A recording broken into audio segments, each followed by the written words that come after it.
Terima kasih Pak Rektor. Ini adalah rangkaian acara yang saya langsung mendapatkan amanah dari Presiden untuk memberikan kajian dan wawasan kebangsaan. Bagaimana kemudian ada beberapa survei yang menyebutkan bahwa sekian persen mahasiswa dan pelajar itu paling rawan terpapar dengan paham radikalisme dan intoleransi. Nah, kebetulan saya dianggap oleh Presiden mewakili gerakan anak-anak muda di kalangan milenial, karena saya dengan Pak Rektor ini bedanya cuma satu. Kalau saya jelas dari generasi milenial, Pak Rektor mungkin kolonial secara umur Pak maksudnya. Walaupun Pak Rektor juga seleranya milenial, dianggap mewakili pemikiran anak muda tentang radikalisme dan intoleransi. Puncaknya adalah ketika saya saat itu tahun 2021 memberikan kajian wawasan kebangsaan di Gereja Jakarta Utara. Saat itu nama saya trending topik dunia nomor 1. Dan gara-gara ini saya kemudian mendapatkan undangan dari wali kota Los Angeles Amerika Serikat untuk berbicara toleransi dan radikalisme. Nah, sebelum saya sampaikan lebih lanjut, mungkin saya perlu memberikan motivasi kepada adik-adik mahasiswa yang hari ini hadir. Dikatakan oleh Imam Malik Al-Andalusi, wal ismu minhu mu'rabun wa mabniyun. Pilihan kita hari ini sebagai bangsa itu cuma dua, mau menjadi bangsa yang mu'rab atau mabni. Kawan-kawan juga seperti itu. Sebagai mahasiswa Anda tinggal pilih saja, mau mu'rab atau mabni, mau teh atau kopi. Kalau ini kopi kayaknya. Pak Rektor nggak ngopi Pak? Kalau saya harus ngopi Pak, karena hidup itu butuh inspirasi bukan halusinasi.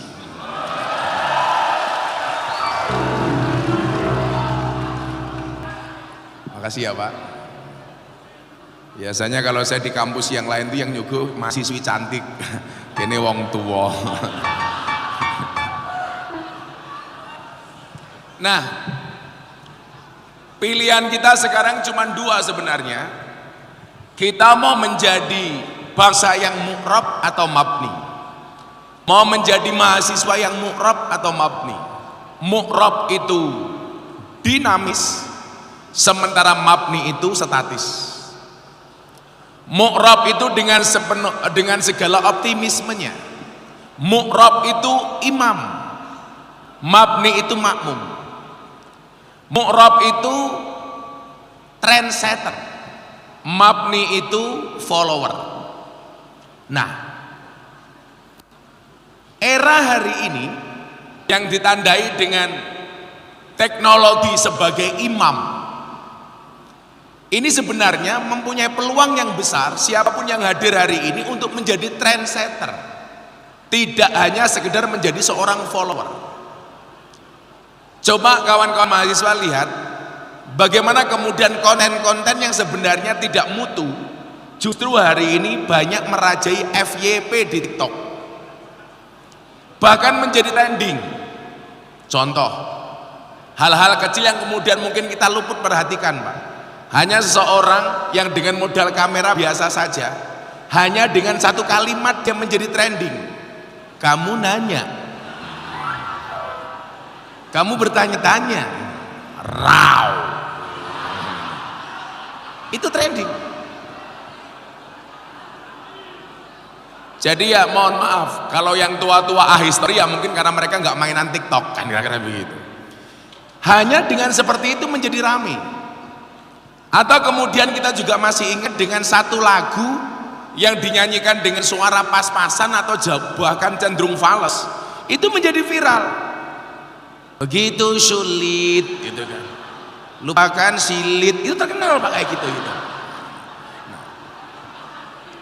Nah, maksud saya adalah Kalian mahasiswa, apalagi mahasiswa sains Al-Quran, yang secara substansi dan konten itu jauh lebih bagus dibandingkan keviralan seperti itu. Pertanyaannya adalah, kalau mereka bisa viral, kenapa tidak? Dulu orang bilang begini, Pak Rektor nyuwun sewu, alah Miftaki mau menang viral tok. Pertanyaan saya sederhana, viral itu bisa dibuat apa enggak Pak? Enggak bisa Pak. Kalau orang itu viral bisa dibuat, coba kita lihat politikus yang sudah mengeluarkan uangnya, jaringannya, dengan segala mesin alat politiknya, ternyata juga tidak bisa viral. Nah, kebetulan Pak Rektor, saya itu orang yang ditakdir, yang bahasanya Mas Deddy Corbuzier sahabat saya itu begini, kasus kayak saya itu jarang. Artinya jarang apa? Viral yang berulang-ulang. Tidak hanya sekali. Coba kita lihat flashback sebelumnya. Saat itu tahun 2018. Ini kalau Anda lihat Sarkem lebih ngeri lagi. Tapi tidak akan saya tampilkan. Bahaya, nanti Pak Rektor minta diajak ke sana, nanti bahaya nanti.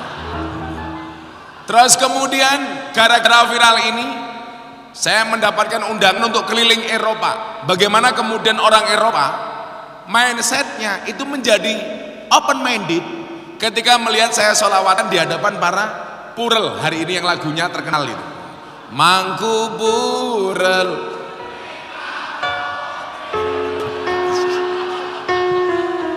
Mahasiswa sains Al-Quran loh, tahu purel gitu.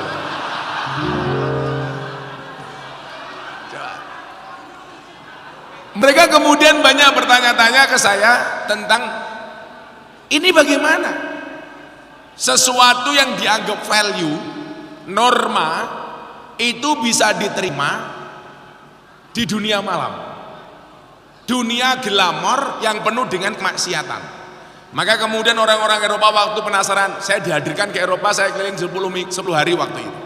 Nah, 8 bulan kemudian dari viral saya di klub malam, Allah kembali takdirkan nama saya trending topik viral, lebih heboh daripada viral pertama.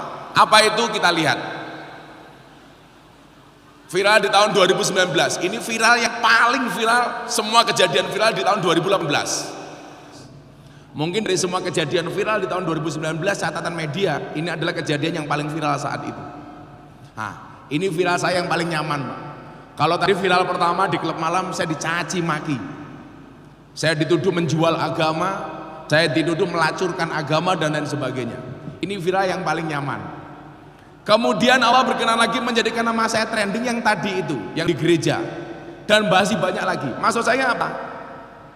Bahwa ketika kemudian Allah menempatkan kuasanya, gak ada yang mustahil bagi Allah. Dan ternyata tugas kita itu cuma satu, menjemput kuasanya Allah itu, menjadikan kuasa Allah yang tadinya apa? Lawannya makrifat itu apa? Nakiroh menjadi makrifat. Yang tadinya tidak tangible menjadi tangible. Yang tadinya tidak nyata menjadi nyata. Itu kewajiban kita. Bukankah kemudian hari ini kita dipertontonkan dengan 2 kejadian viral yang kita bisa dapat pelajaran dari situ? Coba, di satu sisi Allah menampakkan kuasanya, bagaimana seorang anak jalanan yang dianya merupakan pengamen biasa, kemudian tanpa disangka diundang oleh Istana Negara, hanya dengan satu lagu Pak menjadi terkenal, Farel Prayoga. Anda sekarang tahu berapa rate mendatangkan Farel Prayoga setelah nyanyi di Istana bulan Agustus? Sekarang rate-nya berapa Bu? 50 juta sekali tampil. Yang tadinya dia hanya pengamen jalanan, kalau Allah kemudian mengendaki dengan kuasanya, Qulillahumma malikal mulki tu'til mulka man tasha wa tanzi'ul mulka mimman tasha wa tu'izzu man tasha wa tudhillu man tasha biadikal khair innaka ala kulli syai'in qadir. Innaka ala kulli syai'in qadir. Tolong digarisbawahi. Tapi juga di satu sisi Allah ingin menampakkan kuasanya dalam bentuk apa? Ada orang yang punya pangkat, punya kuasa, punya segala-galanya. Bahkan kemarin Pak terakhir Uang beliau di endapan Bank BNI menurut PPATK ada berapa Pak Rektor? 200 triliun. Mohon maaf, bukan 200, 100 triliun. Ada endapan di BNI, kalau menurut PPATK ini benar, berarti uang itu benar. Tapi kalau Allah punya kuasa, dijatuhkan enteng saja. Jenderal bintang 2 punya pangkat dan jabatan, Allah jatuhkan sejatuh-jatuhnya. Verdi Sambo. Artinya apa? Dalam sekejap mata Allah bisa mengangkat derajat seorang Farel Prayoga dari bawah setinggi-tingginya. Tapi juga dalam satu kesempatan sisi yang lain Allah ingin menunjukkan kuasanya. Jenderal dijatuhkan sejatuh-jatuhnya. Maka ini mohon maaf, saya kemarin tanggal 1 Oktober saya pengajian sama Kapolri di Bojonegoro, saya bilang, Pak Kapolri, ingatlah, badai itu datang tidak untuk mengganggu hidupmu, tapi untuk membersihkan jalanmu. Ini mungkin cara Allah untuk membersihkan lembaga kepolisian. Makanya justru bersyukur. Makanya kayak Pak Kapolsek, nah ini Pak Kapolsek ya, aman dan pangkatmu cilik rapopo sing penting selamat daripada jenderal dipecat. Nah, yang ingin saya sampaikan apa? Bahwa ketika kemudian katakan inna fiyadi subani amral ummah, di tangan pemuda urusan-urusan umat. Artinya apa? Masa depan bangsa Indonesia hari ini tergantung kalian yang ada di sini salah satunya. Maka kalau kita belajar dari kasus-kasus tersebut, mohon maaf, tugas kita hari ini cuma satu, membangun optimisme. Saya kemarin baru cerita Pak, bagaimana kemudian nggak mungkin Allah itu memberikan nikmat, derajat dan pangkat tanpa diuji Bu. Mbak, perjalanan saya seolah-olah murus Pak Rektor sampai tahun 2019. Setelah Mas Deddy Corbuzier masuk Islam, sampai hari ini saya sudah mensahadatkan 230 orang. Orang barangkali hanya melihat mulusnya perjalanan saya. Itulah alasan Pak Rektor kenapa kalau saya disuruh milih olahraga lari atau jalan, saya pasti milih olahraga jalan. Kenapa? Karena hidup itu tentang perjalanan, bukan tentang pelarian. Itulah alasan kenapa keringet itu asin, karena dalam perjuangan gak ada yang manis. Tahun 2019, di saat nama saya ada betul-betul di puncak saat itu, Allah seolah-olah ingin mengatakan, Miftah, kamu itu bukan siapa-siapa, yang hebat itu saya, kata Allah. Makanya kenapa kemudian dalam hikam itu Ibnu Athaillah mengatakan apa? Arih nafsaka minat tadbir, istirahatkanlah dirimu dari ngatur. Manusia itu nggak usah kebanyakan ngatur, hidup sudah ada yang ngatur, manusia ikut aturan saja. Aturannya siapa? Allah. Di saat nyuwun sewu Pak Rektor, waktu itu mungkin saya di atas langit, seolah-olah Allah mengingatkan saya itu dengan cara yang gampang Pak. Bulan Oktober saya masih pengajian sama Habib Lutfi Pekalongan. Saya ingat betul, istri saya masuk rumah sakit. Saya pikir sakitnya seperti sakit sebelumnya. Selama 2-3 tahun istri saya waktu itu wirawir ke rumah sakit karena beliau dapat penyakit namanya mastitis Pak. Mastitis itu sisa pembengkakan air ASI. Makanya kenapa Al-Quran mensarankan orang itu nyusui 2 tahun. Yang nyusui 2 tahun saja itu masih kena mastitis. Bahkan istri saya lebih dari 2 tahun menyusui anak saya. Kenapa Al-Quran mengatakan wal walidatu yurdina auladahuna haulaini kamilaini liman arada ayyuti marrodoah. Saya bilang sama Mbah Lutfi waktu itu, Mbah mohon doa untuk istri saya Mbah. Istrimu kenapa nak? Sakit Mbah. Apa sakitnya? Mastitis. Saya pulang Pak. Setelah didoakan Habib Lutfi, saya bawa air putih dari beliau, saya pulang. Sampai rumah sakit, pagi harinya dokter masih mengarahkan mastitis. Sore hari habis asar saya harus berangkat ke Tuban dan Lamongan, ada acara televisi ulang tahun, ambil tempat di Tuban. Sampai pertengahan jalan istri saya WA, "Abah mohon maaf." Sambil menangis istri saya mengatakan, "Kata dokter ada tindakan lanjut bah tentang sakitnya Bunda. Coba Abah telepon dokter." Ini otak saya udah mulai nggak normal Pak Riko. Akhirnya saya telepon dokter, "Dokter, apa tindakan lanjut untuk istri saya?" Dokter mengatakan, "Mohon maaf Gus, istrinya Gus Miftah positif kanker dengan stadium 3A, kanker payudara waktu itu." Dunia Pak Rektor kayak mau runtuh, otak saya sudah nggak normal. Padahal saya ditunggu 2 acara besar live televisi pula. Saya harus profesional ngaji, otak saya sudah nggak karu-karuan, hati saya hancur, seolah-olah saya ingin mengatakan apa sama Allah. Ya Allah,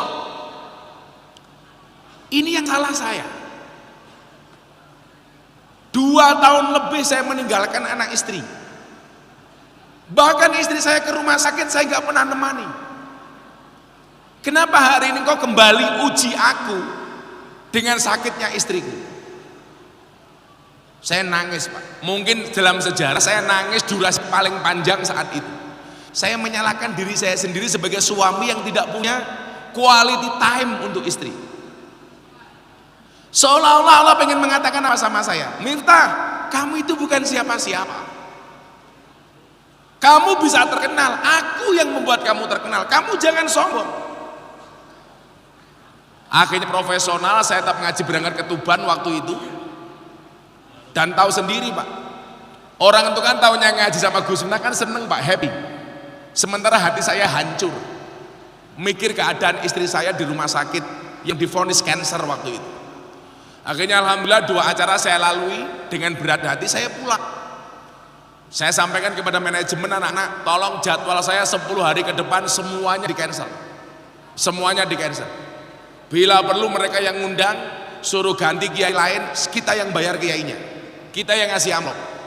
Sampai rumah sakit habis subuh, saya masuk ke kamar istri saya pegang tangan istri saya mengatakan begini. Beliau masih tidur. "Bunda, ini bukan salahnya Bunda. Ini salahnya Abah. 2 tahun sama sekali Abah nggak pernah care sama Bunda." Saya nangis Pak waktu itu. Saya baru merasa indahnya punya istri Pak, ya saat itu. Kenapa? Karena selama ini naudzubillah min dzalik. Kayak saya hari ini ngaji 2 minggu baru pulang, 15 hari baru pulang, dan itu terjadi setiap tahun Pak Rektor. Sehari, mohon maaf, Pak Rektor sebutkan angka, Mas moderator sebutkan angka. Kira-kira menurut jenengan undangan yang masuk ke Gus Miftah setiap hari berapa? Anda sebut. Pakai mic Pak, Anda sebut. Kira-kira berapa? 15. Pak Rektor berapa? 17. Setiap hari undangan yang masuk ke pondok, baik melalui WA maupun langsung berapa Pak Rektor? 500 permintaan. Permintaan untuk undang ngaji saya. Sementara 1 tahun saya hanya bisa hadir di 1000 lokasi Pak. Karena rata-rata 1 bulan saya menghadiri acara 100 sampai 120 lokasi. Coba. Artinya kalau permintaan sebulan saya terima semua, itu udah 15.000 Pak. Kalau setahun saya bisa ngaji 1000 tempat, berarti permintaan sebulan nutup 15 tahun permintaan. Pertanyaannya sederhana saja, bagaimana dengan nasib anak dan istri saya? Maka saat itu apa? Saya seolah-olah diingatkan oleh Allah, "Miftah, kamu itu punya anak, kamu punya istri. Dan ingat Miftah, kesuksesan seorang suami berangkat dari doa seorang istri." Itu artinya apa Pak Rektor? Semakin banyak istri, semakin banyak yang mendoakan.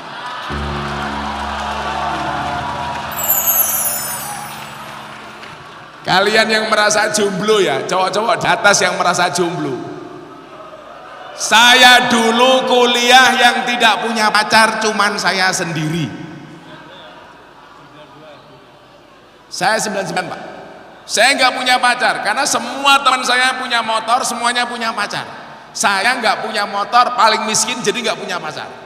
Sehingga saya sering digarapi sama teman-teman saya, "Alah dasar Miftah jomblo." Apa jawaban saya? Sorry, saya jomblo bukan karena saya nggak laku, tapi karena terlalu indah untuk dimiliki.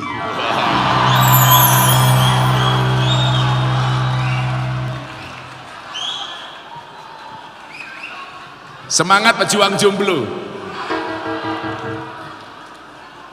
Kalau tadi saya bilang di balik kesuksesan seorang suami ada doa dari seorang istri, sekarang saya sampaikan Pak Rektor, di balik kesuksesan seorang laki-laki akan ada banyak mantan yang menyesali. Mungkin dulu orang-orang yang saya senengi kemudian mereka menolak, mungkin hari ini mereka mikir jadukno aku karo Gus Miftah, telat cok telat.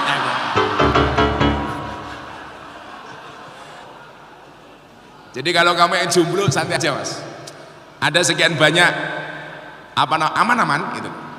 Coba Anda baca dalam satu ayat dalam Al-Quran itu, la tadri la Allah yudisu ba'da dalika amro. Mungkin kamu tidak mengetahui, barangkali setelah itu Allah mengadakan suatu ketentuan yang baru, dan ternyata hidup saya dibuat indah setelah saya terlunta-lunta ketika kuliah. Maka hari ini kalian yang miskin-miskin santai saja mas, besok kamu punya uang, akan ada satu istilah baru. Di dalam dompet yang sehat ada cinta yang kuat. Karena cewek sekarang tidak pernah mementingkan good looking, tapi mereka lebih melihat ke good rekening.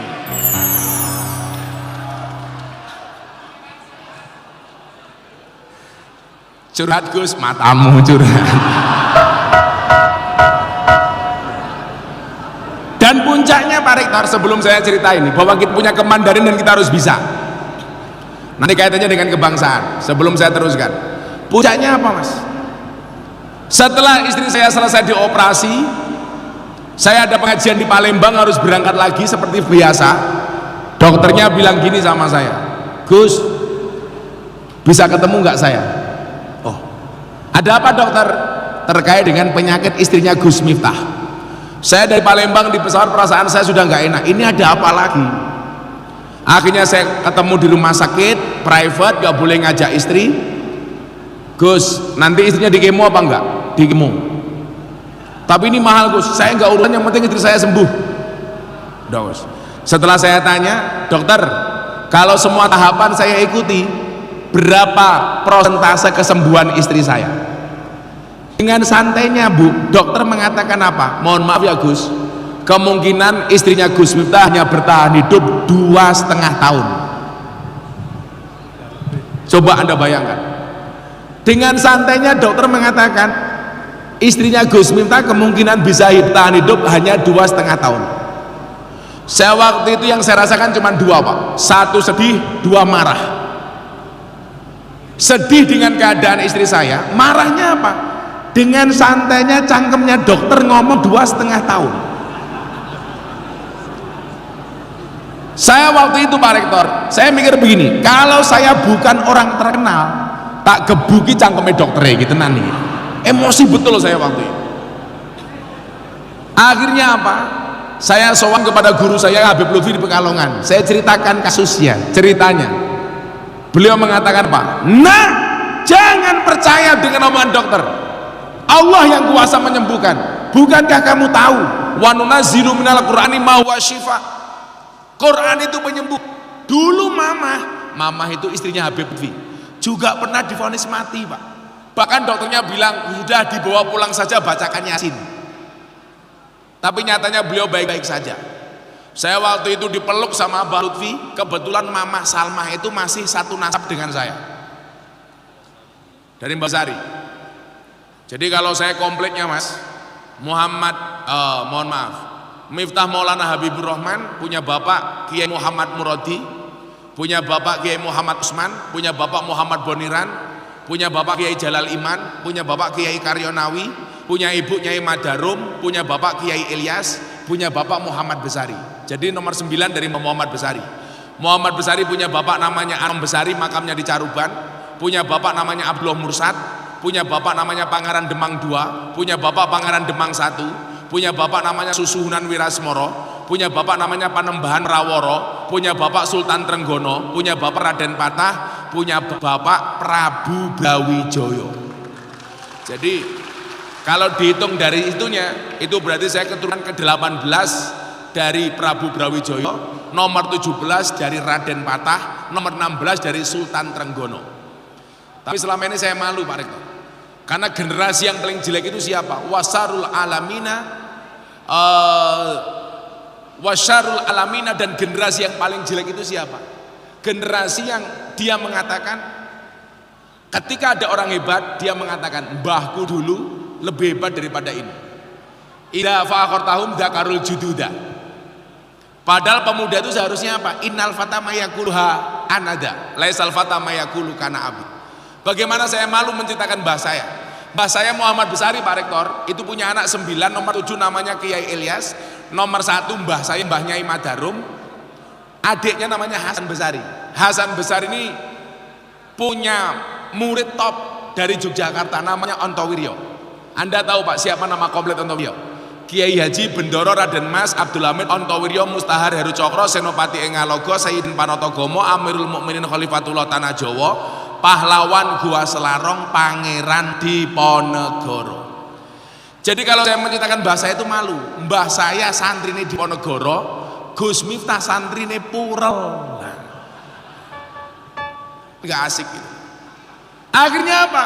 Atas petunjuk Habib Lutfi, saya bilang, Bunda, gak usah berobat di Indonesia. Saya jengkel dengan dokter Indonesia waktu itu.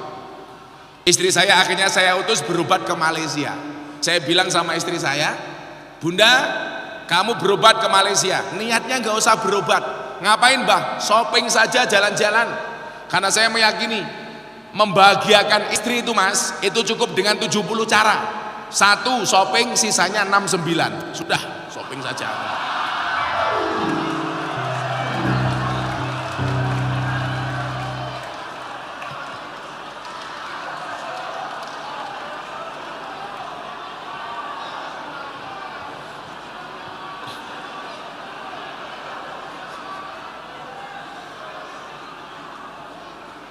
Saya itu sebenarnya ngomong serius bisa Pak Rektor. Cuman persoalannya kalau saya itu ngomong serius, orang-orang akan melihat Miftah kehilangan karakternya. Ingat Mas, cewek itu hobinya cuma 3, ngemil, ngemol, ngomel. Biasanya jilbabnya merah biasanya.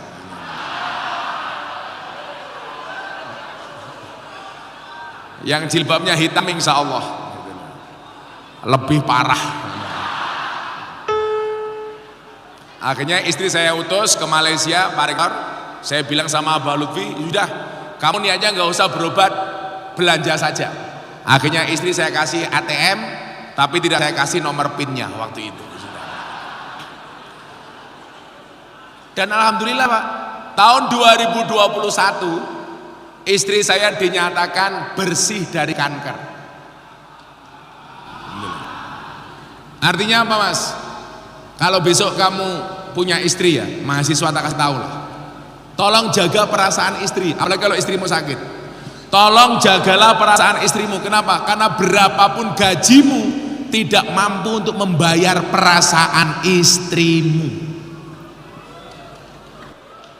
Jujur saya membela perempuan, karena saya nggak suka dengan laki-laki. Nah, akhirnya apa? Istri saya baru sembuh Pak. Allah kasih bonus. Bonusnya apa? Kembali nama saya trending dan super viral tahun 2021 itu Pak Rektor. Yang saya ceramah di gereja itu. Gempuran kembali bertubi-tubi. Diposting tadi video itu sama Deddy Corbuzier. Dalam waktu 1 hari, tahu Anda ditonton berapa kali? 7 juta kali. Coba gila. 1 hari Mas ditonton 7 juta kali. Yang komentar berapa? 120.000 komentar. Semuanya menghujat Gus Miftah. Miftah kafir. Saya ditanya sama orang, gimana Gus? Gak masalah. Terus syahadat lagi. Selesai.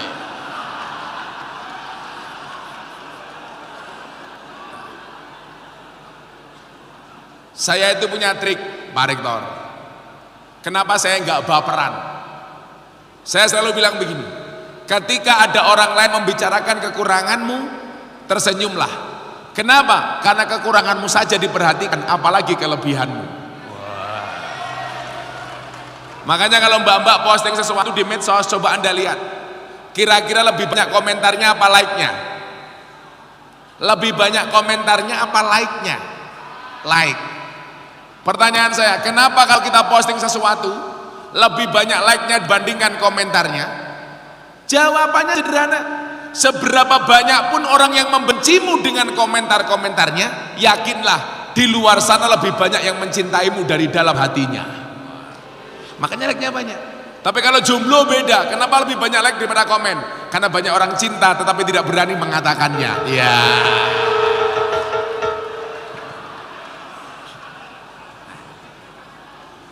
Nah, dari semangat saya ini kita alihkan ke masalah kebangsaan kita. Nah, artinya apa? Kowe candi so ono drone malah ndangak.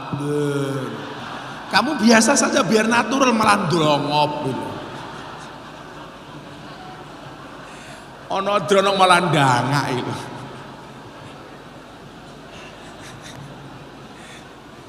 Shallu ala Nabi Muhammad. Monggo Pak Rektor. Hidup kita cukup seperti air putih, Pak. Sederhana sih tapi penting. Kalau Gus Miftah seperti kopi, pahit sih tapi banyak yang mencintai. Karena cinta itu seperti kopi, soal rasa bukan soal kata. Makanya kalau saya dikasih kopi panas langsung saya minum. Jangan pernah kamu sesali kopimu dingin. Kenapa? Karena ketika hangat tidak pernah kau hargai.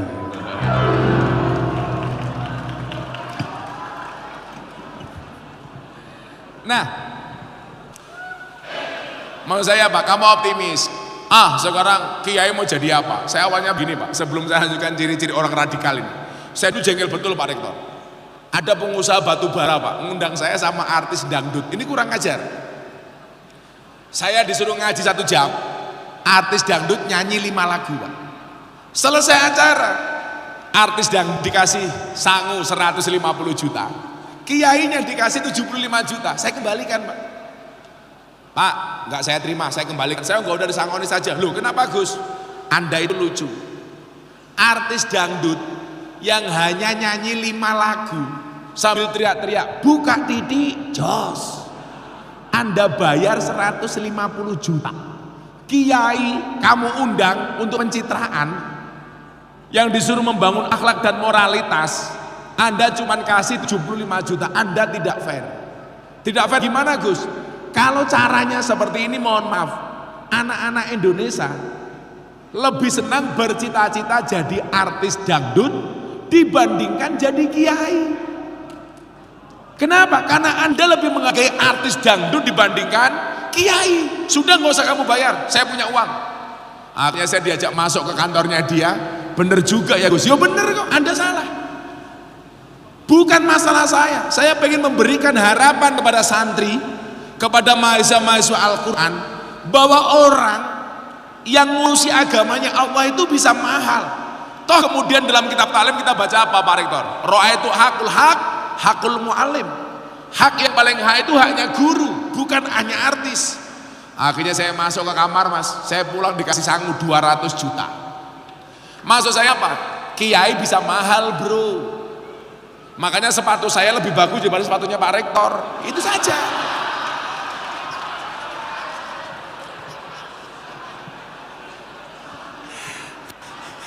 Kata Pak Rektor, perasaanku enak. Makanya saya itu masuk ke dunia artis itu Pak Rektor hanya untuk membentengi mereka dari paham-paham radikalis, dari serangan kelompok-kelompok Wahabisme. Makanya alhamdulillah circle artis saya pengajian di Jakarta Pak Rektor itu banyak sekarang. Makanya mbak-mbaknya coba lihat, kalau ada artis nikah itu rata-rata yang memberikan hasil pernikahan saya. Dari Ana Asanti, Atta Aurel, Dedi Sabrina, Ria Ricis, Via Valen, kemarin terakhir Yeni Inka itu memberikan hasil pernikahan saya Pak. Tapi Lesti Kejora bukan saya Pak. Lu beneran? Kalau Rizky Bilar ngaji sama saya, iya. Tapi pas nikah yang memberikan hasil pernikahan bukan saya. Cuman satu hal, bagaimanapun mereka harus berubah. Makanya orang Wonosobo nggak usah ikut-ikutan dengan kasusnya Lesti. Sing nglaporke Lesti, sing dilaporke bojone Lesti, sing nyabut Lesti. Kok sing cerewet cangkemmu? Gitu. Makanya orang Jawa bilang apa Pak? Sing nglakoni adem ayem, sing delok kakean cangkem. Nggak usah lah. Ibu-ibu cukup ambil hikmahnya dari kasusnya Lesti. Apa hikmahnya? Jadi perempuan jangan terlalu kurus, gampang dibanting. Itu saja lah itu.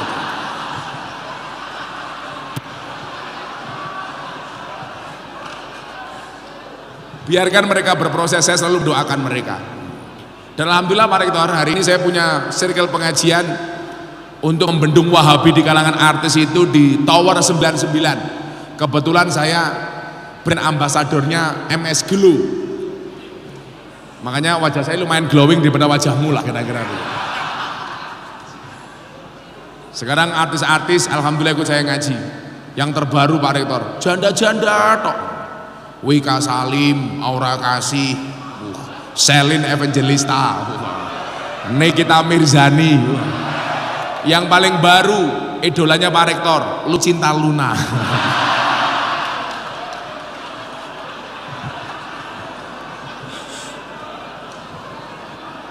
Shallu ala Nabi Muhammad. Nah, apa yang kemudian bisa saya informasikan? Ciri-ciri orang yang berpaham radikal ini yang menghambat perkembangan bangsa Indonesia. Coba kita lihat. Nanti habis ini kita tanya jawab ya. Silakan Anda bertanya. Kalau waktunya panjang ya minimal bisa 10 penanya lah. Santai, saya bawa uang banyak. SPP-nya di sini sebulan berapa Pak Rektor? 1 meter berapa? 800. 8 juta. Sugih Pak Rektor, larang.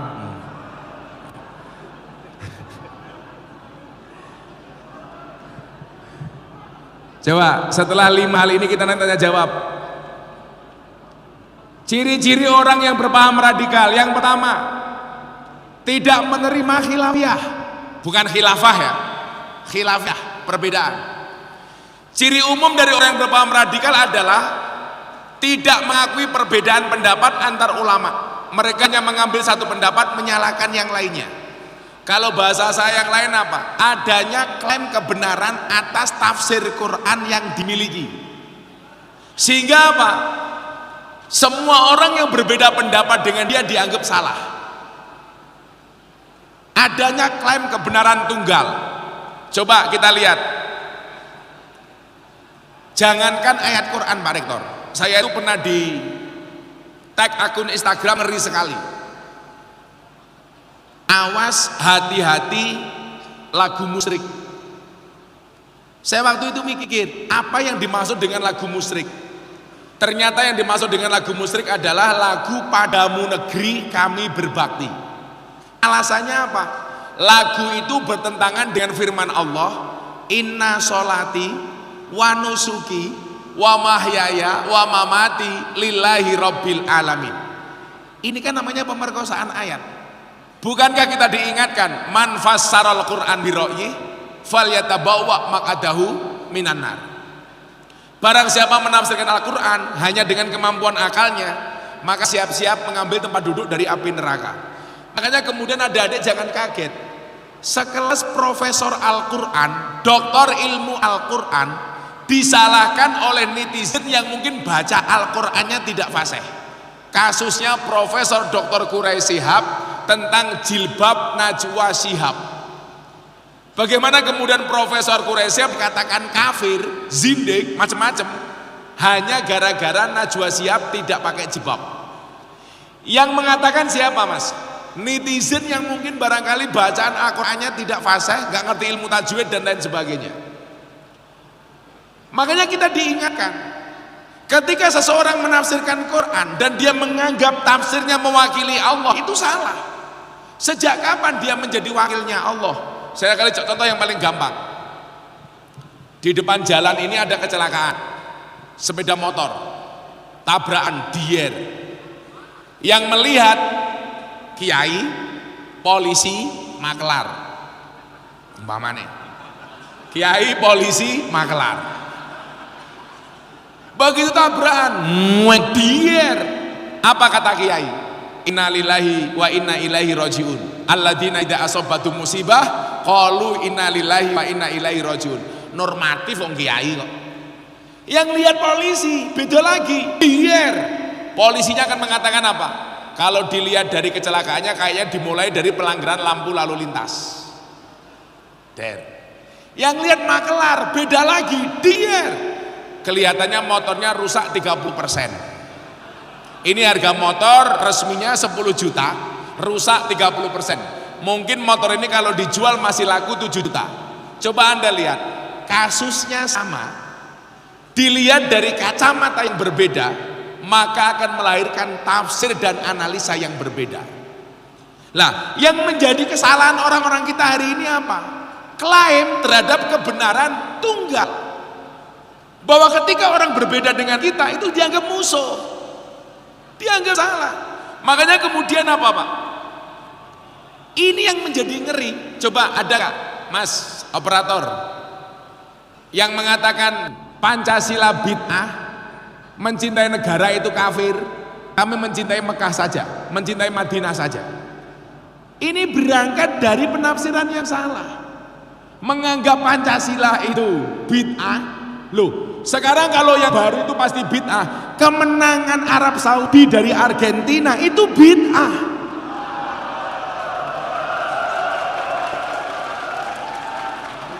Baru kalau dikatakan wakula mudasatin bid'ah, Arab Saudi itu bid'ah. Jenengan tahu kenapa Arab Saudi itu menang? Karena mereka mempraktekkan hadisnya Nabi sebelum sholat. Makanya Arab Saudi, mohon maaf, Argentina terjebak offset sampai 3 kali. Karena Arab Saudi menerapkan hadis sawu sufu fakum fis sholah. Luruskan dan rapatkan softnya di dalam sholat. Lah Messi ratau sholat kok goblok kok. Masuk. Messi ratau sholat kok. Terjebak dengan jebakan sawu sufu fakum fis sholah. Itu sama Pak Rektor. Saya itu punya kiai desa banget. Anaknya rambutnya panjang keriting. Pulang dari kota anaknya rambutnya diluruskan. Bapaknya kan kaget. Duk, rambutmu kamu apain? Saya rebonding Pak. Rebonding itu artinya apa? Diluruskan. Oh, rebonding itu artinya diluruskan. Begitu kiainya hari Jumat sholat Jumat, sebelum dia sholat Jumat tengok ke belakang mengatakan kepada makmumnya, tolong jamaah softnya di rebonding.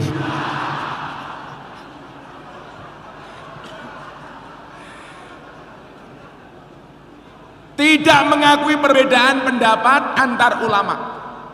Makanya yang paling aman itu apa? Kenapa kita diajarkan di sains Al-Quran banyak tafsir, tafsir Al-Maraghi, tafsir ini, supaya apa? Kita terbiasa dengan perbedaan. Coba kita lihat, murid dan guru saja itu bisa berbeda pendapat hanya dalam hal sepele umpamanya. Soal masalah rezeki antara Imam Malik dengan Imam Syafi'i. Menurut Imam Syafi'i, rezeki itu harus dijemput. Tapi menurut Imam Malik, nggak harus dijemput. Kalau sudah jatahnya pasti datang. Sehingga perdebatan antara guru dan murid ini nggak selesai-selesai. Imam Syafi'i ngeyel, kalau nggak bekerja nggak dapat rezeki. Sementara Imam Malik mengatakan, kalau memang rezekinya nggak usah bekerja pun, dia akan dapat rezeki. Akhirnya Imam Syafi'i pulang, di tengah jalan ketemu juragan kebun anggur.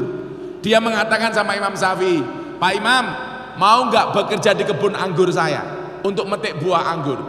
Kemudian beliau bekerja, selesai bekerja dikasih 1 keranjang anggur. Dibawa pulang ke gurunya Imam Malik. Imam Syafi'i ingin mengatakan apa? Ini teori saya hari ini lebih benar dibandingkan teori guru saya Imam Malik. Sampai rumahnya Imam Malik, makan bareng Pak Kapolsek antara Imam Syafi'i dengan Imam Malik. Imam Syafi'i mengatakan apa? Pak Kiai, ini teori saya benar. Gara-gara saya bekerja, saya dapat sekeranjang anggur.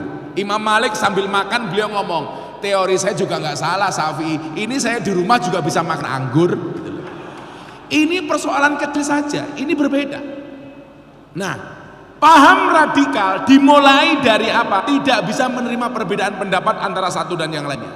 Maka jangan kaget kalau amalan-amalanmu seperti amalan ahlu sunnah, bongso tahlilan, sholawatan, yasinan, itu sampai hari ini masih dipermasalahkan karena tidak bisa menerima khilafiyah. Makanya jangan kaget kalau ada bahasa sholawat boleh, sholawatan nggak boleh, yasin boleh, yasinan nggak boleh. Bahkan gagal paham terhadap kalimat an. Apa bedanya yasin dengan yasinan? Yasin itu belum dibaca, Pak. Kalau sudah dibaca namanya yasinan. Sholawat itu belum dibaca. Kalau sudah dibaca namanya sholawatan. Masa gara-gara an nggak boleh? Katok boleh, katoan nggak boleh. Sarung boleh, sarungan nggak boleh. Ya gondal gandul, Pak, gitu loh. Masa ya kotang boleh, kotangan nggak boleh, wah ya kewer-kewer, Pak, gitu loh. Jadi contoh paling gampang ini belangkon sebelum saya pakai seperti ini namanya belangkon. Kalau saya pakai belangkonan, saya bersyukur Pak Rektor. Belangkon saya ini kemarin Muktamar NU di Lampung terjual paling mahal sedunia. Saya nyumbang Muktamar NU di Lampung dengan satu belangkon. Belangkon saya terjual, saya sumbangkan ke Muktamar 900 juta, Pak. Belangkon. Ngeri sekali ya. Belangkon saja 900 juta, Pak. Bagaimana sarungnya? Apalagi isinya. Isinya belangkon, Cok. Yang kedua, tidak punya dasar keilmuan. Biasa berdalil dengan memanfaatkan petikan ayat Al-Quran atau potongan hadis, terjemahan yang kemudian putar balik maknanya dan dipelintir sekenanya. Makanya hati-hati. Kayak saya satu saat ngaji di Jawa Timur, kajian kebangsaan seperti ini, saya berbicara tentang resolusi jihad, hubbul waton minal iman. Saya kaitkan dengan hari santri dan lain sebagainya. Itu ada orang datang Pak Rektor nyuwun sewu. Dia mengatakan begini sama saya, Gus, saya mau tanya. Manggil saya bukan Gus, Ustadz saya mau tanya, hubbul waton minal iman itu hadis riwayat siapa? Ya mudar aku itu. Iki orang goblok mentoh ya. Yang tanya orang nggak paham, akhirnya saya jawab, hubbul waton minal iman hadis riwayat Muslim. Kemudian dia tanya, kok bisa? Ya bisa. Emangnya ada hadis riwayat non Muslim? Aku yang ngono. Ini diperparah lagi apa, Pak? Paham-paham kearapan yang tidak jelas. Kalau bahasanya Pak Kiai Said, kebetulan saya dengan Pak Kiai Said sama-sama prof lah. Kalau Kiai Said profesor, Gus Miftah provokator. Sehingga seolah-olah apa? Setiap Arab itu dianggap Quran, dianggap hadis. Saya masih ingat betul itu. Via Valen juga sama saya tentang dia menyanyikan lagu Din As-Salam di panggung dangdutan, diprotes sama orang. Via Valen menistakan Al-Quran. Kenapa? Menyanyikan lagu Din As-Salam di panggung dangdutan dengan pakaian seksi. Itu kan sholawat. Kan goblok meneh itu. Sejak kapan Din As-Salam itu sholawatan? Itu qasidah Arab tapi bukan sholawat. Orang-orang tidak bisa membedakan mana qasidah mana sholawat. Akhirnya Via Valen tanya sama saya, boleh gak Bah? Oh boleh. Itu kan artinya lagu perdamaian, din, agama, salam, damai. Jangankan kamu nyanyi di panggung dangdut, karo ngising ngento, saya bilang. Kalau nggak percaya nanti mbak-mbaknya pulang ke kos-kosan sambil nyanyi din as-salam karo ngeden oleh kok.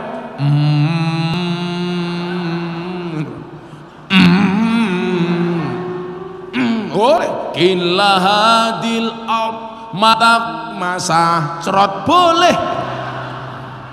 Nggak punya dasar keilmuan. Tapi ada Mas, lagu bukan sholawat gak pantas kalau dinyanyikan di toilet. Contoh, lagu menghormati dosenmu, gurumu, man ana. Itu walaupun bukan sholawat, itu gak bagus dinyanyikan di toilet. Masa nanti ngising sambil man ana, itu gak boleh. Yang lucu ceritanya Gus Dur, Pak Rektor. Gus Dur itu kan zaman Orde Baru dimusuhi kan. Akhirnya beliau rapat sama kiai-kiai, diawasi sama intelijen. Akhirnya Gus Dur tahu diawasi intelijen, beliau bilang, para kiai tolong mulai sekarang omong-omongannya pakai bahasa Arab saja. Akhirnya Gus Dur dan para kiai takallum bil lughatil arabiyah. Intelnya kan nggak paham, dia pulang, ditanya sama atasannya, Intel, tadi apa hasil rapatnya Gus Dur dan para kiai? Aman komandan, Gus Dur dan para kiai hanya saling mendoakan, gitu lah. Goblok gitu.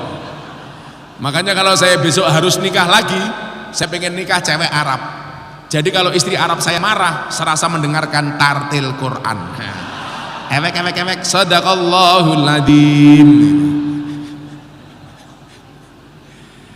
Yang ketiga, ciri lainnya suka eksklusif dalam berkelompok dan cenderung merasa kelompoknya saja yang berada di jalan yang lurus dan merasa paling benar.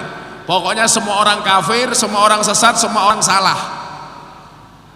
Pokoknya kayak surganya duntal dewe gitu. Saya yang agak lucu itu Pak Rektor. Tahu kalinya artis Five dulu artisnya seksi, kemudian atas nama hijrah dia berjilbab. Ini kawan saya dulu tahun 2007 pas acara saya di TV One, waktu itu masih LaTV, grebek sahur LaTV. Sekarang gila lagi Pak, dia mempersoalkan tentang kenapa kaligrafi Muhammad di masjid-masjidnya orang NU itu dipasang berjejer dengan kaligrafi Allah, seolah-olah menyamakan antara posisi Muhammad dengan Allah. Ini ngawur sekali. Ini kalau saya ceritakan panjang. Kemudian yang keempat, anti Pancasila. Yang tadi saya katakan Pancasila itu bid'ah, mencintai negara itu kafir. Kelompok Islam radikal biasanya apa? Akan menentang ideologi Pancasila karena dianggap salah dan tidak menerapkan syariat Islam. Maka dikit-dikit mengatakan apa? Pemerintah melakukan kriminalisasi ulama, pemerintah tidak mencintai ulama, Habib-habib ditangkap dan lain sebagainya. Saya bilang, kalau ada ulama melakukan tindak kriminal kemudian ditangkap sama polisi, itu bukan kriminalisasi ulama, tapi proses hukum terhadap ulama yang kriminal. Mbok Habib, mbok Kiai, mbok Gus salah ya tangkep. Jangan kemudian mengatakan, wah ini Pancasila anti Islam, salah. Yang terakhir nomor 5, silakan siap-siap kita tanya jawab. Memusuhi orang beda agama. Islam radikal kiranya kurang memahami konsep pembagian kafir. Semua orang kafir atau selain muslim itu musuh agama, harus diperangi, bahkan halal nyawanya. Makanya Pak Rektor, kalau Pak Rektor tindak ke pondok saya Pak, itu asik. Selatan saya itu rumahnya pendeta, utara saya itu kuburan Pak. Dan alhamdulillah seumur hidup saya tidak pernah bertengkar dengan tetangga utara saya Pak, karena kuburan. Saya kemarin membuat bagaimana kampung saya ini kampung Pancasila. Ulang tahun pondok kemarin Pak, saya kajian kebangsaan, saya hadirkan bintang tamu Denny Caknan sama Yeni Indah. Di lapangan di depan gereja saya ceramah kebangsaan, yang parkir Pak, itu muda-mudi Katolik. Pak Rektor tahu, hasil parkirnya saja dapat berapa Pak? 150 juta. Dan itu saya bilang sama anak-anak muda-mudi Katolik, sudahlah hak kalian sama orang kampung. Saya ingin memberikan contoh bahwa berbeda itu asik. Jadi jangan memusuhi orang beda agama. Toh konsep Al-Quran apa? Wala tasubbul ladina yad'una min dunillah fayasubbullah adwam bighairi ilm. Kita tidak boleh menghina sesembahan siapapun selain Allah, karena mereka berpotensi menghina Allah. Prinsip sederhananya adalah, kalau kamu ingin agamamu tidak dihina, tolong jangan menghina agama orang lain. Itu 5 ciri radikal, tidak menerima khilafiyah, tidak punya dasar keilmuan, eksklusif, anti Pancasila, dan memusuhi orang yang beda agama. Untuk selanjutnya kita ngobrol-ngobrol saja deh, yang santai. Mbaknya dulu. Kamu di sini dulu. Mbaknya. Perkenalkan, nama saya Nadia Pratiwi dari Teknik Informatika. Izin bertanya Ustaz. Pratiwi. Ya. Bagaimana cara kita menyikapi ketika kita mempunyai teman yang radikal? Sudah, terima kasih. Ditunjuk ada temanmu yang mana? Mana temanmu yang radikal yang mana? Banyak. Oh banyak? Wah. Banyak. Saya dulu pernah jadi bintang tamu di Mata Najwa saat orang salah persepsi atau salah pemahaman tentang COVID-19. Waktu itu bahasa saya adalah, ikutlah pendapat ahli, Jangan ikut-ikutan orang yang ahli berpendapat. Itulah alasan kenapa Al-Quran mengatakan fas'alu ahla dzikri in kuntum la ta'lamun. Lah, maka cara menasihati yang paling gampang adalah ajaklah ikut kajian dengan ustadz-ustadz yang ramah. Saya sering mengatakan apa? Orang yang salah pergaulan itu lebih gampang dinasihati daripada yang salah milih pengajian.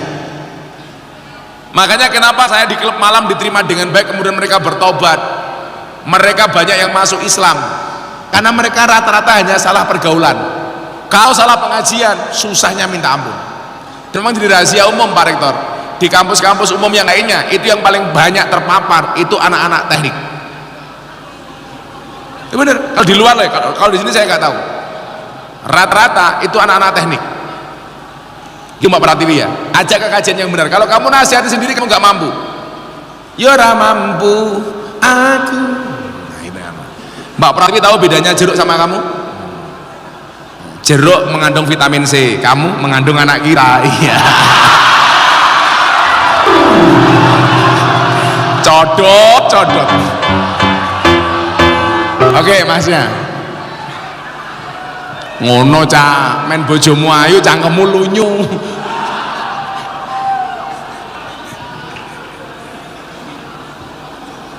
Ayo Mas. Wah lagi kita cangkem masjid juh. Kebiasa wae. Sudah. Assalamualaikum warahmatullahi wabarakatuh. Waalaikumsalam. Sebelumnya perkenalkan nama saya Tegar Wiguna Prasetya dari agak jauh mic-nya agak Tegar jauh. Wiguna Prasetya. Wiguna Prasetya. Tegar. Hah? Tegar. Oh, Tegar. Dari prodi arsitektur. Namamu Tegar ya? Iya. Nanti dulu. Namanya Tegar tapi hatinya ambiar. Fakultas apa arsitek? Arsitek. Apa pertanyaannya Tegar? Izin bertanya Romo Yai. Seperti tadi yang dingendikakan pada Romo Yai Miftah, bagaimana konteks hubul watol minal iman dalam peranan Pancasila dapat melangkal radikalisme, tapi sedangkan orang di dalamnya seperti pemerintahan sendiri, bahkan guru kita sendiri, semisal ada yang radikal, itu bagaimana cara kita untuk menangkapinya? Maksudnya gimana? Kan seperti yang tadi Gus ngendiko bahwasanya salah satu menangkal radikalisme yaitu dari hubul waton minal iman dan mencintai pemerintahannya sendiri. Nah, sedangkan dari pemerintah sendiri yang sekiranya kita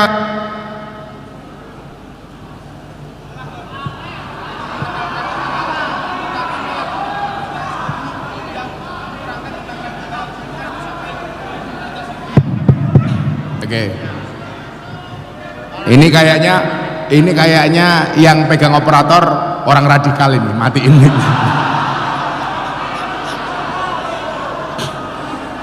Coba Mas Tegar, kamu baca Al-Baqarah 143. Posisi kita beragama dan berbangsa itu apa? Wa kadzalika ja'alnakum ummatan wasaton. Ini ayat ini keren kenapa? Al-Baqarah itu ayatnya 286 ayat. Ayat ini tepat di tengah-tengah. 143. Allah menghendaki kita menjadi umat yang wasaton, umat yang tengah-tengah. Yang namanya tengah-tengah itu Mas, kalau ini dianggap tongkat, tengah-tengahnya di mana? Ya pas di tengah-tengah seperti ini. Artinya apa? Di dalam beragama dan berbangsa kita cukup menjadi orang yang di tengah-tengah. Contoh begini dalam berbangsa. Kalau tadi ada bahasa pemerintah seperti itu, saya selalu menempatkan apa? Kalau pemerintah benar, ya saya dukung. Atiullah wa atiur rasul wa ulil amri minkum. Itulah alasan kenapa ketika perintah taat kepada Allah, Allah langsung menggunakan kalimat fil amr, atiu. Taat kepada Rasulullah langsung amr dong, atiu. Tapi ketika kita diperintahkan untuk taat kepada pemerintah, Allah tidak menggunakan kalimat amr, tapi hanya wawul atof, wa ulil amri minkum. Artinya apa? Ketaatan kepada pemerintah ini ada syaratnya. Syaratnya apa? Selama pemerintah itu baik. Innallaha yuhibbul muqsitin, innallaha yuhibbul seterusnya, banyak muhsinin dan lain sebagainya. Nah, kalau kemudian pemerintah salah, bagaimana caranya? Ya harus diingatkan. Tapi cara mengingatkannya yang baik. sebagaimana Harun dan Musa mengingatkan Fir'aun dengan bahasa apa? Faqulalahu qawlan layyina. Harun, Musa, berbicaralah kepada Fir'aun dengan bahasa yang lembut. Artinya apa? Kalau pemerintahnya salah, ya harus kita kritisi, Mas. Contoh, saya termasuk orang yang sering kritik Pak Jokowi kalau salah. Menurut saya salah. Pak Rektor masih ingat ketika Presiden menandatangani legalitas miras. Orang yang pertama kali protes saya ke publik, saya langsung jumpa pers dengan teman-teman wartawan. Saya bilang, saya menolak kebijakan Presiden tentang legalitas miras. Kenapa? Karena keharaman khamr dalam Al-Quran itu qat'i, mutlak, tidak bisa ditawar-tawar. Maka saya menolak. Satu-satunya minuman keras yang boleh dan layak dikonsumsi hanya es batu. Wow. Waktu itu nama Gus Miftah langsung trending topik nomor 2. Nomor 1 Wulan Guritno dengan kasus perceraiannya. Trending topik kedua Gus Miftah menunggu kapan berakhirnya masa idah Wulan Guritno. Artinya apa? Kita juga boleh kritisi dong, tapi dengan cara yang baik. Ayo terakhir, Mbaknya. Yang lain siap-siap. Kok bentis kalau mikir mati ngopo ta iki?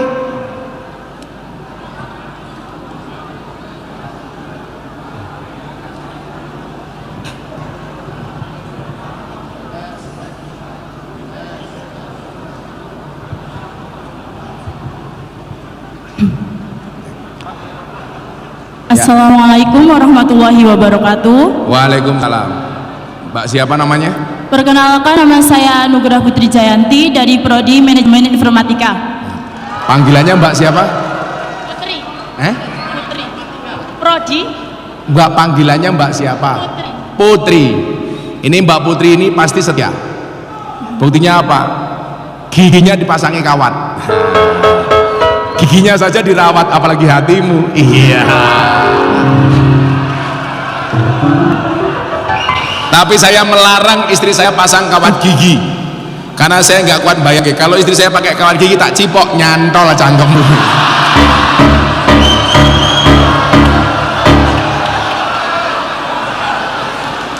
Pak Rektor, kalau dulu itu ada bahasa otot kawat balung besi. Kalau mahasiswi di sains Al-Quran beda lagi, Pak. Gigi kawat untuk selfie. Apa Mbak Putri? Saya mohon izin bertanya. Pertanyaannya, apakah ada ahli tafsir Al-Quran yang diakui ilmunya yang menafsirkan bahwa jihad ada di dalam Al-Quran disebutkan bahwa artinya peperangan atau memerangi non-muslim atau kafir, dan itu merujuk pada radikalisme? Kan tadi disebutkan bahwa kita sebagai muslim wajib memerangi kafir. Enggak, terima kasih. Enggak, yang sebagai muslim wajib memerangi kafir itu maksudnya apa? Enggak, itu apa namanya? Oh, ciri radikalisme. Iya. Maksudnya jihad di dalam Al-Quran kan mengarah pada peperangan atau memerangi kafir atau non-muslim. Dan itu kan merujuk pada radikalisme. Ya, bisa dijelaskan tentang itu. Jadi bahasanya adalah, jangan sampai salah bahasa Nduk ya. Bahasanya adalah tadi mana? Ciri-ciri radikalisme. Kurang memahami konsep pembagian kafir. Coba nanti kamu lihat, kafir itu ada berapa macam? Jenisnya kafir itu ada berapa? Terus kemudian orang kafir yang ada di Indonesia ini, itu termasuk kafir yang mana? Kamu nanti lihat, itu banyak referensinya.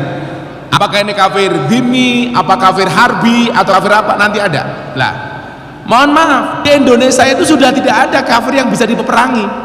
Kayak kafir harbi umpamanya. Kenapa? Karena orang-orang non-Islam se-Indonesia, di Indonesia juga mempunyai ideologi dan pemahaman yang sama tentang Pancasila.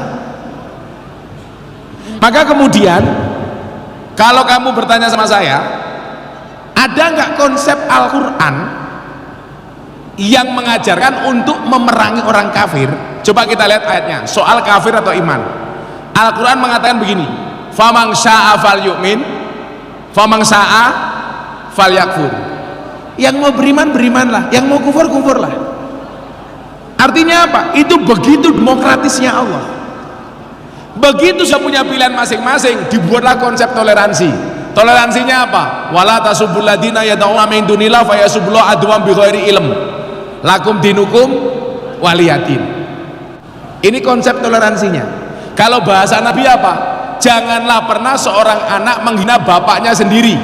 Ketika Nabi ditanya, memangnya ada Nabi orang yang menghina bapaknya sendiri? Oh ada. Siapa? Seorang anak yang menghina bapaknya orang lain, maka anak orang lain akan berpotensi menghina bapak kita sendiri.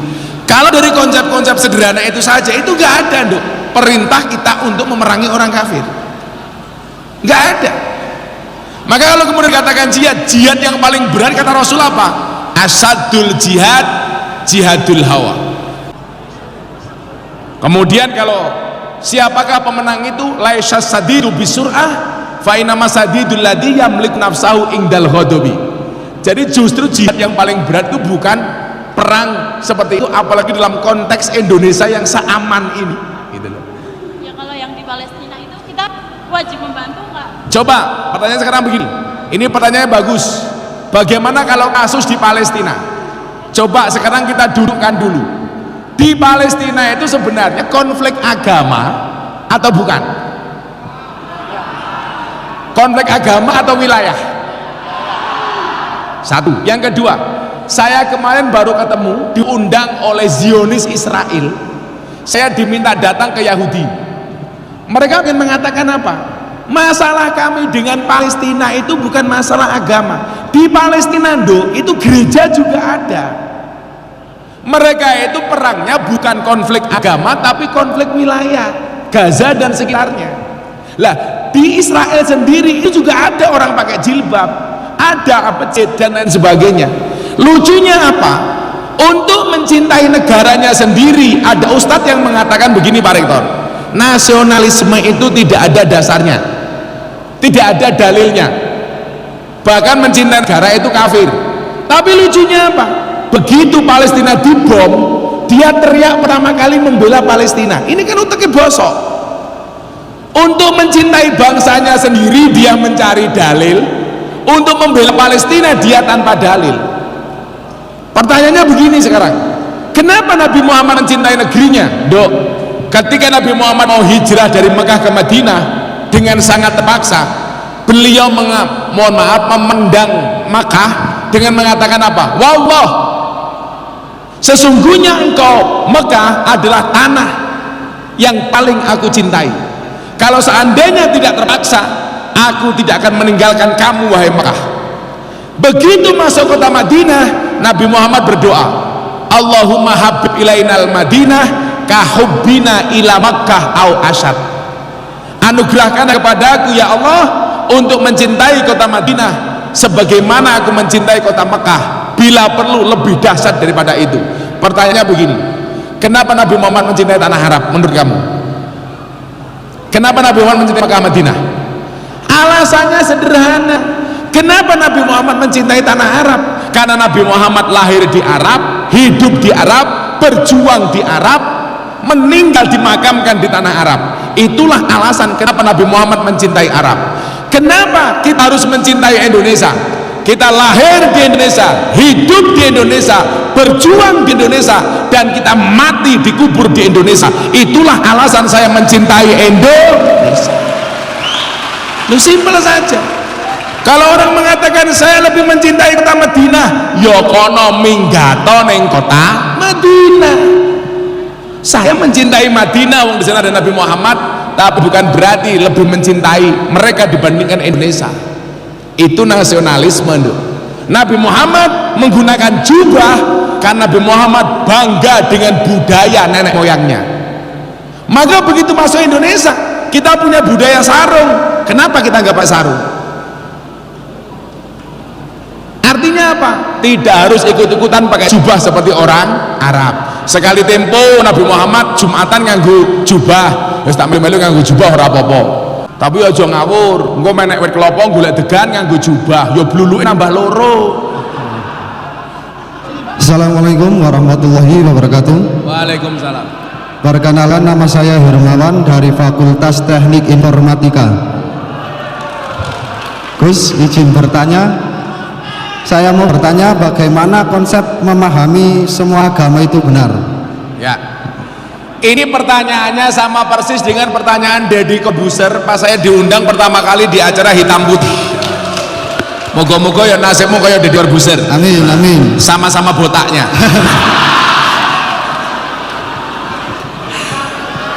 Waktu itu Deddy bertanya begini, ini setelah acara Hitam Putih, setelah 8 bulan viral saya di klub malam, saya dapat undangan dari Deddy Corbuzier. Karena waktu itu saya selektif banget menerima acara televisi. Deddy bilang begini, persis itu tadi. Bagaimana pandangan Gus Miftah terhadap orang yang mengatakan semua agama itu benar dalam konteks Pancasila? Saya bilang, semua agama itu benar, itu masih koma, belum titik. Semua agama itu benar bagi penganutnya. Kalau semua agama itu benar titik, bahaya mas. Nanti mas siapa namanya? Hermawan bisa tiap hari ganti agama. Senin Islam, Selasa Kristen. Kowe ngomong ganti? Ah nggak masalah, semua agama benar kok. Rebo Katolik, Kemis Hindu, Jumat Buddha, Sabtu Darmo Gandul, Minggu Gendule Mbah Darmo. Ini nggak benar. Sebagai orang Islam, kamu harus mengatakan inna dina indallahil Islam. Tapi bukan berarti kamu diperbolehkan untuk menyalahkan agama orang lain. Dasarnya apa? Nggak ada. Makanya coba mbak-mbak kemarin masih ingat sebulan yang lalu atau lebih, nama saya trending Twitter nomor 1 sama Farel Prayoga, gara-gara Gus Miftah dianggap intervensi agama Farel. Ini mas, ini perlu saya sampaikan. Jadi kejadiannya begini Pak Rektor, saya pengajian puluhan ribu orang, Farel datang diundang oleh panitia sebagai bintang tamu, dia sholawatan. Nah saya tanya, Mas Farel kamu bisa ngaji apa enggak? Enggak bisa Gus, bisik-bisik sama saya. Terus dia nyanyi ojo dibanding-bandingin. Loh kamu enggak bisa ngaji bagaimana? Panitia datang bawa selembar kertas, mohon maaf Gus, Farel Prayoga non Islam. Ini kertasnya dikasih saya dari panitia, non Islam. Saya merasa bersalah dong, dia non Islam kok saya tanya iso ngaji apa orang. Saya minta maaf sama dia. Terus kemudian saya tanya, Farel agama kamu apa? Dijawab sama Farel, privasi.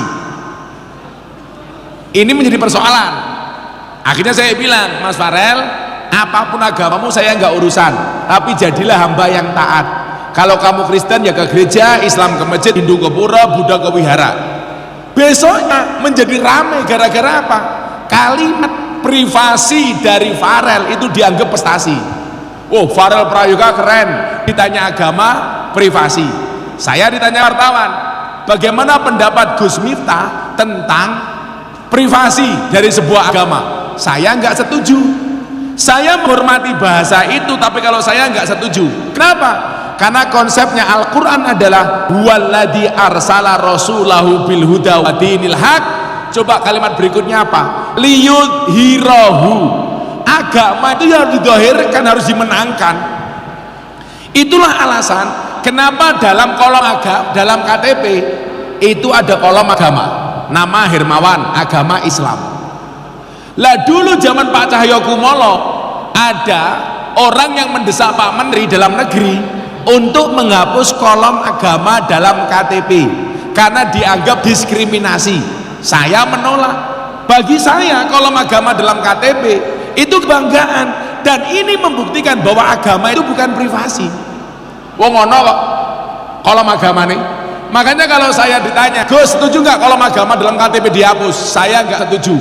Tapi kalau yang dihapus kolom kawin atau belum kawin, saya setuju. Wah, lumayan bujang terus Pak. Jadi gitu Mas ya. Ya, lanjut mbaknya.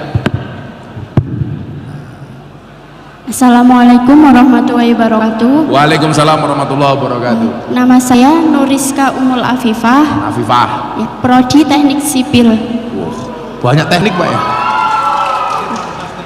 Ini mau teknik. Oh oke. Apa Dok? Saya mau tanya. Saya mau jawab. Yang tadi mungkin kan udah ada pertanyaannya, tapi saya mau nambahin sedikit Gus. Oh oke. bagaimana upaya mahasiswa dalam mencegah dan menangkal berlangsungan paham radikal yang anti Pancasila dan Bhinneka Tunggal Ika di perguruan tinggi? Kayak misal di era sekarang banyak tersebar informasi yang kita sendiri tidak tahu sumbernya itu. Cara pencegahannya itu gimana? Kalau dalam kitab taklim itu ada bahasa gini, al ilmu bila sayyin fasaykuhu syaiton. Ilmu tanpa guru, gurunya setan. Salah milih guru, gurunya mbahnya setan. Ini ngeri. Saya ulangi dulu ya. Ilmu tanpa guru, gurunya setan. Salah milih guru, gurunya mbahnya setan. Makanya kemudian apa? Saya mendefinisikan santri ini begini. Santri itu hurufnya ada berapa, Dok? S A N T R I. S-nya ini apa? Salikun ilal akhirah. Santri itu mohon maaf, tujuan utamanya akhirat. Karena kalau akhirnya kecapai, insya Allah dunianya mengikuti. A-nya apa? Anibun ilallah, mengembalikan segala urusan hanya kepada Allah. N-nya apa? Naibul anil masyayikh, dia akan menjadi pengganti guru. Kemudian T-nya apa? Tarikul ma'asi, santri itu harus mampu meninggalkan kemaksiatan. R-nya apa? Rohibun fil khairat, orang yang cinta dengan kebaikan. Innallah yuhibbul musinin. Kemudian I-nya apa? I'lai kalimatillah, artinya apa? Guru yang kamu cari karakternya seperti santri ini. Karena hari ini banyak orang yang berpaham radikal itu berangkat dari salah milih guru. Oh, saya yakin lah kalau Pak Rektor di sini harusnya mampu lah membendung, jangan sampai memasukkan dosen-dosen yang seperti itu. Setuju? Setuju. Apalagi Pak Rektornya orang Pati, ini mesti ngaruhnya Mbah Sahal Mahfud ini ya. Mbah Mutamakin, orang-orang yang sangat rahmatan lil alamin. Maka saya bilang Dok sama Deddy Corbuzier, bro, orang non Islam itu tidak melihat Quranmu, tidak membaca hadismu, tetapi orang non Islam melihat akhlak dan perbuatanmu. Kalau kamu pengen menyampaikan Islam gampang, perbaikilah akhlak dan perbuatanmu. Lah akhlak yang baik seperti apa? Akhlaknya Kanjeng Nabi. Islam yang baik seperti apa? Risalahnya Kanjeng Nabi, yaitu rahmat. Maka kalau itu kamu lakukan dengan guru yang benar, insya Allah kamu tidak akan tersesat. Ayo lanjut. Wah, Mas Kribo kayak kriting.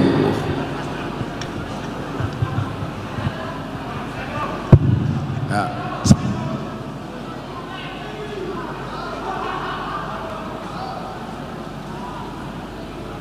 Kok mau tamati atau mikmu ini? Assalamualaikum warahmatullahi wabarakatuh. Waalaikumsalam. Set. Miknya mati-mati. Iki kayaknya gue mau mangkat rene nguyuh ra cewek kowe, dadi mau tamati. Saya dari program studi teknik. Ketoke cengkeme kakean dosa saiki ketoke.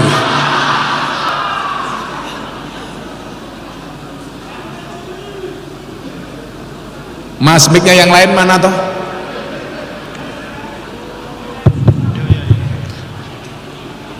Nama saya Danu Prasetyo, saya dari program studi teknik mesin.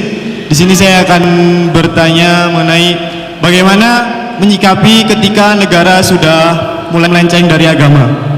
Negara Sudah mulai melenceng dari agama. Coba kamu bisa sebutkan negara yang mulai melenceng dari agama itu bentuknya apa? Saya pengen tahu. Contohnya kayak sudah melegalkan apapun yang dilarang oleh agama. Ya contohnya apa? Contohnya apa? Contohnya seks bebas seperti itu. Saya bertanya, Indonesia sudah melegalkan seks bebas belum? Oh, kan di sini. Coba kamu lihat postingan saya di Instagram terakhir, yang pemain Jerman menutup mulutnya. Ya. Lihat postingan saya waktu itu. Saya bilang apa? Pemerintah Qatar melarang kampanye LGBT. Pemain Jerman menolak itu. Mereka protes dengan membungkam mulutnya. Saya bilang, dan hari ini Allah membungkam mereka dan pendukungnya dengan kekalahan Jerman dari Jepang.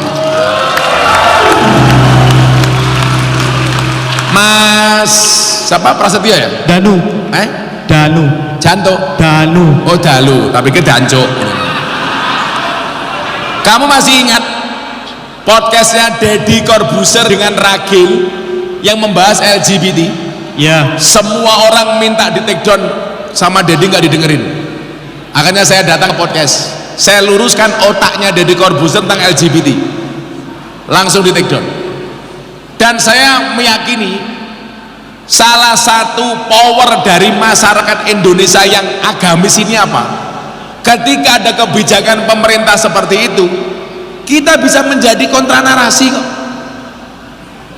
Lah kalau ada kebijakan pemerintah yang menyimpang dengan agama, ya kita lawan. Contoh tadi yang Gus Miftah melawan legalitas miras.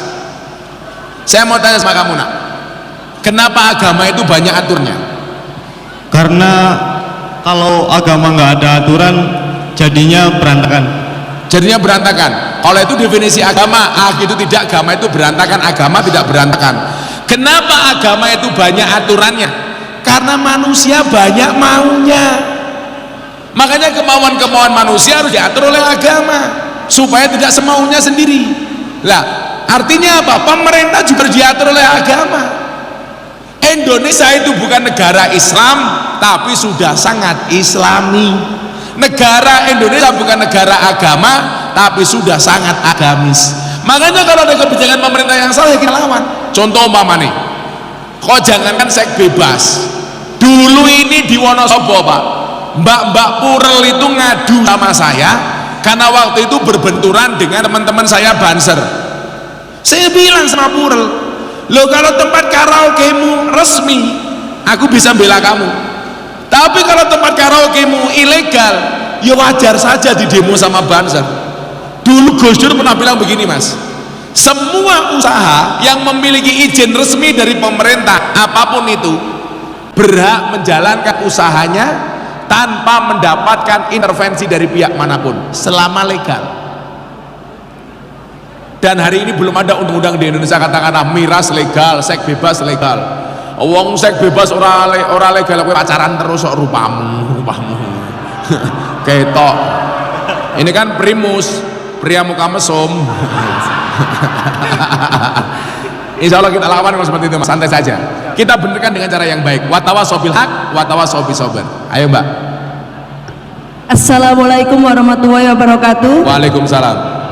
Perkenalkan, nama saya Desita Mandani dari Prodi Teknik Sipil. Saya izin bertanya, Gus, mengapa muncul orang-orang yang beragama Islam terdapat banyak radikalisme? Contohnya, misal saya dari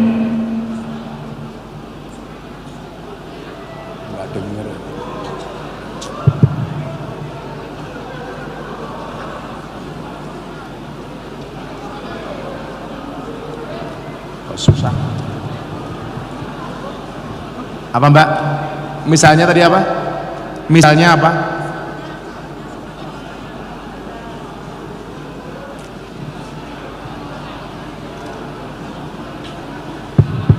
Ya, misalnya? Misalnya seperti gimana sih?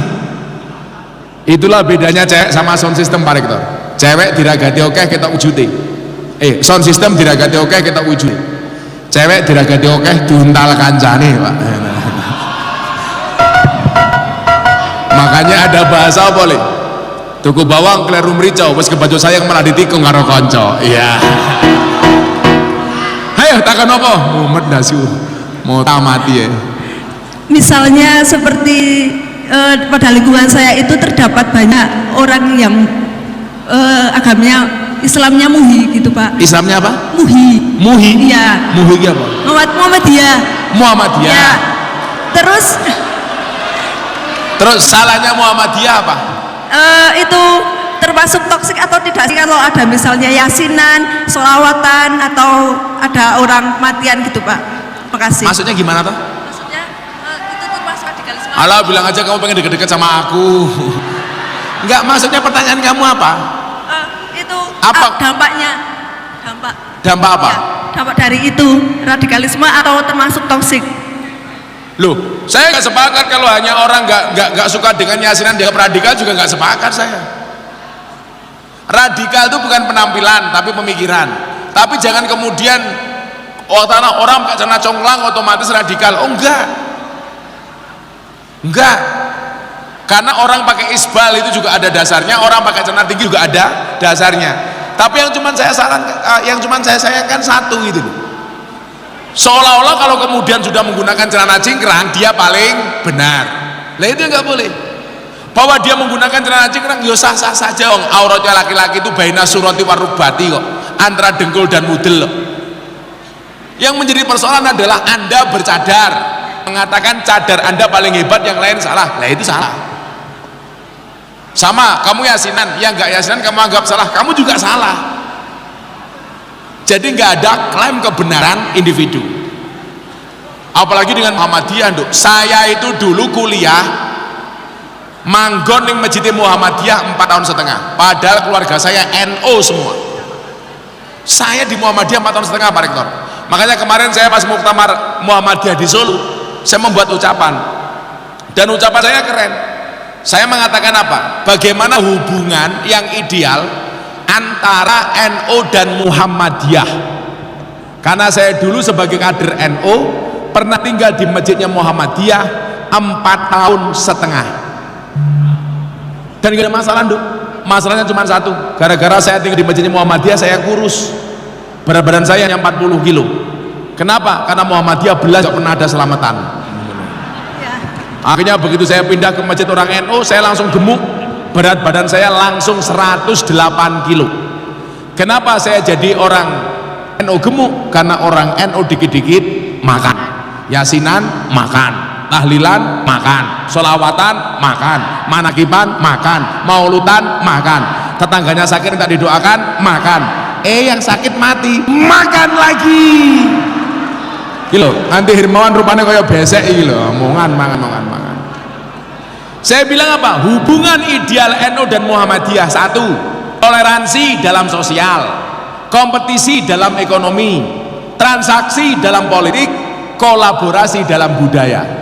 Oh, kalau itu terjadi menarik, Pak. Kita berbeda tapi asik. Ingat ya, bukan berarti mereka yang membenci yasinan kok radikal, itu enggak. Karena mereka juga punya dasar. Kira-kira begitu. Terima kasih ya, Nduk. Nah, udah. Ya, makasih ya, Mas, Mbak. Shallu ala Nabi Muhammad.